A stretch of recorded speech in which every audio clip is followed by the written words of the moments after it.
आदाब, नमस्कार। मैं वसीम अख्तर और आप देख रहे हैं द लीडर हिंदी। यूपी की जिला बरेली में 26/9 के जुमे पर हुए बवाल के बाद बुलडोजर से बहुत बड़ा एक्शन हुआ है। मौलाना तौक़ीर रज़ा खान के राइट हैंड डॉक्टर नफीस के बाद अब बड़े कॉलोनाइजर मोहम्मद आरिफ पर शिकंजा कस गया है। 6 सील संपत्तियों में से 2 को तोड़ दिया गया है। 16 दुकानों वाली पूरी मार्केट जमींदोज हो गई है।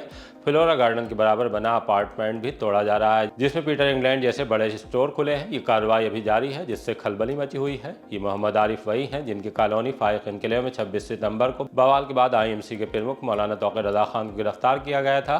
BDA की टीम ने फरहत खान के उस घर को भी सील कर दिया है। इम्कान है कि बुलडोजर की कार्रवाई अभी आगे भी जारी रहेगी। प्रेमनगर पुलिस ने बवाल के बाद लिखे गए मुकदमे में लकी शाहबाग सर को गिरफ्तार कर लिया है। पुलिस ने सिलेक्शन पॉइंट से बाइक उठाने वाले 2 शातिरों को पकड़ा है। ग्रोवर ऑटो सेल्स का कर्मचारी ही लाख रुपए लेकर फरार हो गया। पुलिस ने उसके खिलाफ मुकदमा दर्ज कर लिया है। शादी में कहाँ दंगल हुआ है, खबरें और भी हैं, आइए आपको सभी की तफसील बताते हैं। डॉक्टर नफीस के बाद लगा मोहम्मद आरिफ का नंबर।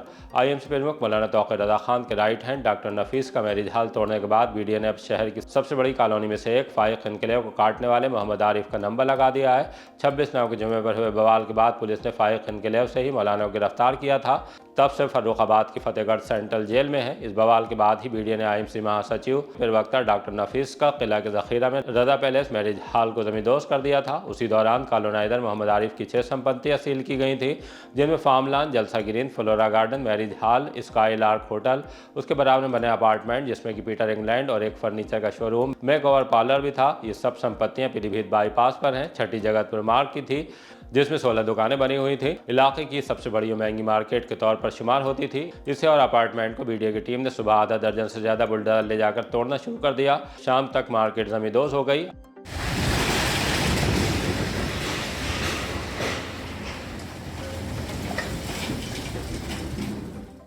अपार्टमेंट का कुछ हिस्सा टूटने से रह गया है। विरोध के अंदेशे में भारी फोर्स और PSC भी मुस्तैद रही। पुलिस और प्रशासनिक अधिकारी भी जमे रहे। द लीडर हिंदी की टीम ने BDA की कार्रवाई को दोनों जगहों पर जाकर कवर किया है। इस दौरान BDA के संयुक्त सचिव दीपक कुमार और CO थर्ड पंकज श्रीवास्तव ने क्या कहा है, आइए आपको सुनवाते हैं। बरेली विकास प्राधिकरण की तरफ से जिन बिल्डिंगों पे नक्शा पास नहीं होता या विपरीत कार्रवाई की जाती है, उन बिल्डिंगों पे नियमानुसार सुनवाई करके दोषीकरण कार्रवाई की जाती है। उसी क्रम में आज यहाँ जगतपुर लाला बेगम में ये 16 दुकानें हैं और इनको नोटिस दिया गया, बकायदा सुनवाई की गई। ना इनके द्वारा कंपाउंड नहीं कराई गई, ना कुछ कराया गया, ना इनके द्वारा नक्शा पास कराया गया। सुनवाई करा के इसका ध्वस्तीकरण आदेश पारित हुआ 2024 में। तो पूरा समय दिया गया, इसका भी कोई कार्रवाई नहीं हुई। उसके बाद आज ध्वस्तीकरण कार्रवाई की गई, सीलिंग की गई। सीलिंग के उपरांत एक टीम और है, आज प्राधिकरण की टीम में एक टीम और कार्य कर रही है।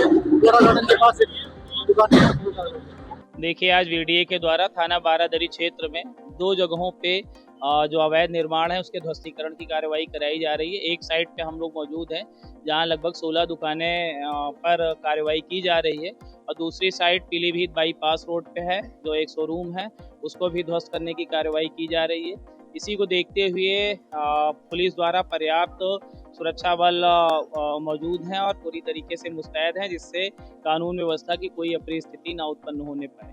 देखिए, ये जो कार्रवाई है VDA द्वारा कार्रवाई की जा रही है और ये VDA की कार्रवाई जो इनकी जो नियम है उसके अंतर्गत ये की जाए। बहरहाल करीब 10 करोड़ की संपत्ति अभी BDA कार्रवाई की जद में आई है और उससे पूरे दिन खलबली मची रही। तोड़फोड़ का चर्चा जिले भर में खूब हो रहा है।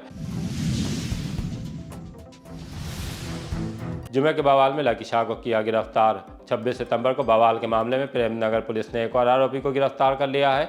बिरहमपुरा छतरीवाला कुआं निवासी जुनैद अली उर्फ लकी शाह बाक्सर को पकड़ा है। लकी शाह पर मौलाना तौक़ीर रज़ा खान के आह्वान पर घर घर जाकर भीड़ जुटाने को लेकर मुकदमा दर्ज किया गया था। प्रेमनगर पुलिस ने गिरफ्तारी के बाद लकी शाह का चालान कर दिया। पर्याप्त धाराएं नहीं होने के सबब सिटी मजिस्ट्रेट कोर्ट से जमानत मिल गई है। बवाल का ये वही मामला है जिसमें ऑल इंडिया इत्तेहाद मिल्लत काउंसिल के अध्यक्ष मौलाना तौक़ीर रज़ा खान समेत उनके करीबों पर शिकंजा कसा था, जिनमें ज़्यादातर गिरफ्तारी और सरेंडर के बाद जेल भेजे जा चुके हैं। अभी तक हाथ नहीं आने वालों पर SSP ने इनाम भी घोषित कर रखा है। मोटरसाइकिल उठाने वाले 2 युवक गिरफ्तार। प्रेमनगर थाने की पुलिस ने 2 युवकों को गिरफ्तार किया है। पूछताछ में उनसे चोरी की एक वारदात का राज हुआ। ये मोटरसाइकिल सिलेक्शन पॉइंट से चोरी की गई थी। पुलिस के मुताबिक पकड़े गए चोरों में एक का नाम विवेक गंगवार निवासी नवाबगंज और दूसरे का ज्ञानेंद्र निवासी पीलीभीत बीसलपुर है। उनके खिलाफ मुकदमे में नई धारा जोड़ने के बाद पुलिस ने कोर्ट में पेश किया, जहां से वो जेल भेज दिए गए हैं। बस में युवक को नशीली चीज खिलाकर लूटा। जहर खुरानी गिरोह ने एक युवक को अपना शिकार बना लिया। फतेहगंज पश्चिमी क्षेत्र के सोहर निवासी 22 साल के अमन बस से घर लौट रहा था। तभी बस में किसी अज्ञात व्यक्ति ने उसे जहरीला पदार्थ खिला दिया। बेहोश होने पर उसका मोबाइल, पैसे और अन्य सामान लूट लिया और उसे मरणासन अवस्था में बस अड्डे पर छोड़कर फरार हो गए। पुलिस को सूचना मिली तो पुलिस ने युवक को अस्पताल में भर्ती कराया। इलाज के बाद युवक के ठीक होने पर पुलिस बस में लूटपाट करने वालों का हुलिया पता करेगी और फिर उन्हें दबोचने की कोशिश की जाएगी। ईंट भट्टे पर जाते युवक की रास्ते में दर्दनाक मौत। थाना शाही के इलाके में दर्दनाक सड़क हादसा हुआ है। फराजपुर निवासी 22 साल के फैजान की कार की टक्कर में मौत हो गई। घर वालों ने बताया कि फैजान अपने साथी के साथ बाइक से ईंट भट्टे पर काम करने के लिए जा रहा था। मीरगंज पेट्रोल पंप के पास एक कार ने उसकी बाइक में टक्कर मार दी। पुलिस ने दोनों घायलों को अस्पताल भेजा, जहां इलाज के दौरान फैजान की मौत हो गई, जबकि उसके साथी का भी इलाज चल रहा है। एहसान कहाँ रहते हो? रोज थाना? साई ये कौन थे आपके? भाई एक्सीडेंट कब हुआ था इनका? 14 तारीख कहाँ पर एक्सीडेंट हुआ था? मीरगंज पेट्रोल पंप कहाँ जा रहे थे ये? काम करने यार के भट्टे पे मजदूरी। अकेले थे और भी लोग साथ में थे? एक और भाई क्या नाम था उनका? निशा में उनकी चोट आई है? हम जो है इलाज चल रहा है। ग्रोवर ऑटो में कैश लेकर फरार हो गया कर्मचारी। कोतवाली के इलाके में गोवर ऑटो सेल्स से बड़ी धोखाधड़ी का मामला सामने आया है। फर्म के प्रबंधक ने अपने ही कर्मचारी अंकित कुमार सक्सेना पर 2,27,000 रुपए के गबन का आरोप लगाकर पुलिस में रिपोर्ट दर्ज कराई है। पुलिस को बताया है कि दिवाली के दौरान अंकित को कमीशन सेल्स एजेंट के तौर पर रखा था। कंपनी की जांच में पता लगा कि कई ग्राहकों निमित्त गीतापाल, अभिनव परमार और मोहम्मद शकील से ली गई रकम कंपनी के खाते में जमा नहीं की गई। ग्रोवर ऑटो के प्रबंधक ने अंकित की बहन प्राची सक्सेना उर्फ साक्षी पर भी गबन का आरोप लगाया है। पुलिस मामले की जांच कर रही है। अंकित अभी हाथ नहीं आ सका है। शादी में कहां दो पक्षों के बीच हो गया दंगल। सीबीगंज थाने के इलाके में शादी समारोह के दौरान कहासुनी मारपीट में बदल गई। महेशपुर अटरिया निवासी दुलीराम 21 नवंबर को शादी में शामिल होने गए थे। इसी दौरान उनकी कुछ लोगों से कहासुनी हो गई, जो देखते ही देखते मारपीट में बदल गई। आरोप है कि सूरजपाल, रवि, अनोखेलाल, कुंवरपाल और झनकारी लाल ने लाठी डंडों से हमला कर दिया। बीच बचाव कराने आए 2 लोग भी घायल हो गए। बाद में कुछ लोगों के हस्तक्षेप के बाद हमलावर जान से मारने की धमकी देकर फरार हो गए। पुलिस ने मामला दर्ज करने के बाद जाँच शुरू कर दिया है। मंडप कार्यक्रम के दौरान भिड़ गए रिश्तेदार। थाना इज्जतनगर के अब्दुल्लापुर माफी गांव में मंडप के कार्यक्रम के दौरान 2 पक्षों में कहासुनी हो गई, जो देखते ही देखते मारपीट में बदल गई। पीड़ित कुंवरपाल ने पुलिस को बताया कि वो परिवार सहित कार्यक्रम में शामिल हुआ था। तभी कुछ रिश्तेदारों से विवाद हो गया। कई लोगों ने मिलकर उस पर लाठी डंडों से हमला कर दिया। बचाव करने आए परिवार के अन्य सदस्य भी घायल हुए हैं। जान से मारने की धमकी भी दी गई है। घटना के बाद सभी आरोपी मौके से फरार हो गए। पुलिस ने तहरीर लेकर मामले की जाँच शुरू कर दी है। बहेड़ी किच्छा रेलवे सेक्शन में फाटक रहेगा बंद। पूर्वोत्तर रेलवे इज्जतनगर मंडल में बहेड़ी और किच्छा रेलवे स्टेशनों के बीच स्थित संपार संख्या 33B को रेल पथ मरम्मत और ओवरहालिंग के लिए 2 दिनों तक बंद रखा जाएगा। ये बंदी 23 नवंबर की रात 8 बजे से अगले दिन 24 नवंबर सुबह 6 बजे तक रहेगी। इसी तरह दूसरी अवधि 24 नवंबर की रात 8 बजे से 25 नवंबर सुबह 6 बजे तक निर्धारित की गई है। रेल प्रशासन ने बताया कि बंदी के दौरान सड़क यातायात के लिए वैकल्पिक मार्ग के रूप में मंडनपुर स्थित संपार संख्या 30B का उपयोग किया जाएगा। राष्ट्रीय पदयात्रा को 4 युवाओं का किया चयन। सरदार वल्लभ भाई पटेल की 150वीं जयंती पर भारत सरकार देश भर में अनेक कार्यक्रम आयोजित करा रही है। राष्ट्रीय पदयात्रा यूनिटी मार्च का आयोजन भी किया जाएगा, जो सरदार पटेल के जन्म स्थान करमसाद से statue of unity Kevadia Gujarat तक निकाला जाएगा। इस यात्रा के लिए केंद्र सरकार ने देश भर में 4 एकत्रीकरण स्थल निर्धारित किए हैं: दिल्ली, जयपुर, नागपुर और मुंबई। इसी राष्ट्रीय पदयात्रा में शामिल होने के लिए बरेली से 4 युवाओं का चयन हुआ है। इनमें युवा मोर्चा के क्षेत्रीय महामंत्री एवं ब्रज क्षेत्र के संयोजक रुद्र लक्ष्मीकांत अवस्थी के साथ जिला मंत्री यशवंत चौधरी, अमित उपाध्याय और जिला कोषाध्यक्ष अंकुश राज गुप्ता शामिल हैं। देखिए, हम सब जानते हैं कि सरदार वल्लभ भाई पटेल जी की 150वीं जयंती के अवसर पर पूरे देश में विभिन्न प्रकार के कार्यक्रम आयोजित किए जा रहे हैं। तो उसी श्रृंखला में भारत सरकार के द्वारा खेल एवं युवा मंत्रालय के द्वारा एक ये यात्रा, राष्ट्रीय पदयात्रा की जा रही है, जो कि करमसद जहां सरदार वल्लभ भाई पटेल जी का जन्म हुआ था, वहां से स्टैच्यू ऑफ यूनिटी केवड़िया तक की यात्रा है। तो उसको अलग अलग 4 स्थानों का एकत्रीकरण का क्रम बनाया गया है। तो जो बरेली के जो नौजवान इसमें शामिल होने जा रहे हैं वो जयपुर से शामिल होंगे, और बरेली से हम सब लोग 25 तारीख को यहाँ से निकलेंगे, शाम को जयपुर पहुँचेंगे, और 26 तारीख से पूरा क्रम है एक गुजरात यात्रा का। हम लोग माउंट आबू अलवर होते हुए करमसद पहुँचेंगे, और फिर वहाँ हम उस राष्ट्रीय पदयात्रा जो वहाँ आयोजित की जा रही है उसमें प्रतिभाग करेंगे, और स्टैच्यू ऑफ यूनिटी के दर्शन करने के बाद में हम 3 दिसंबर को वहाँ से वापसी होगी। बरेली से 4 युवकों को इसमें जाना है। मैं स्वयं रुद्र लक्ष्मीकांत अवस्थी, युवा मोर्चे के अमित उपाध्याय, अंकुश जी और यशवंत चौधरी, ऐसे 4 नौजवानों को बरेली से यह अवसर मिला है कि वो उस पदयात्रा में शामिल होंगे। सरदार वल्लभ भाई पटेल ने पूरे देश को एकता के सूत्र में पिरोने का काम किया था। तो आज इस बार उनकी 150वीं जयंती है। उनके विषय में बच्चा बच्चा जाने किस तरीके से एक व्यक्ति ने पूरे देश को एक कर दिया। सरदार वल्लभ भाई पटेल ना होते तो पता नहीं इस देश में कितने वीज़ा लेने पड़ते इस देश में घूमने के लिए ही। तो उनके उस संदेश को निचले स्तर तक पहुंचाना आज का युवा स्वयं भारत का झंडा लेकर निकल रहा है। और हम सब जब यहाँ से 25 तारीख को निकलेंगे ट्रेन के माध्यम से, तब भी हमारे साथ तिरंगा होगा। जब हम जयपुर में प्रवेश करेंगे तब भी हमारे साथ तिरंगा होगा, और जब हम इस यात्रा में करमसद से स्टैच्यू ऑफ यूनिटी तक जाएंगे तब भी हमारे हाथ में तिरंगा होगा। तो यानी तिरंगा यानी देश का प्रतीक, देश का सम्मान, स्वाभिमान, और ये एक संदेश देने का काम है कि इस पूरे देश को एकता के सूत्र में पिरोने वाले वल्लभ भाई पटेल जी को हम याद कर रहे हैं, उनका विचारों को निचले स्तर तक लेके जा रहे हैं। नेताजी की जयंती में सत्ता में वापसी का संकल्प। समाजवादी पार्टी के दफ्तर पर नेताजी की जयंती ब्लड डोनेट करके मनाई गई। इस मौके पर विचार गोष्ठी भी हुई, जिसमें सभा नेताओं ने नेताजी के स्मरण सुनाए।